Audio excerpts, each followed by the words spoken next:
So yeah, after we take care of this bad wood that we have here, you'll see here, also up here, and we have some sliders up here, as you can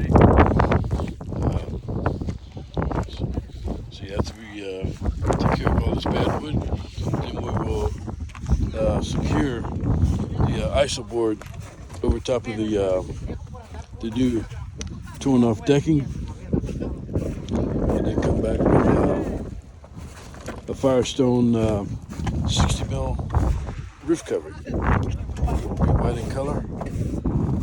It will have great reflectivity, and again, increase the comfort level in the homeowner's home. And we're also going to be replacing the skylight here with a new Velux skylight.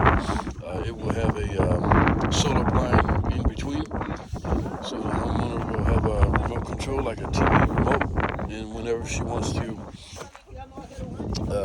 close the blind, she just points up to it, hit the button, it will close, and the same thing with opening it. So it will be a very modernized roof covering here.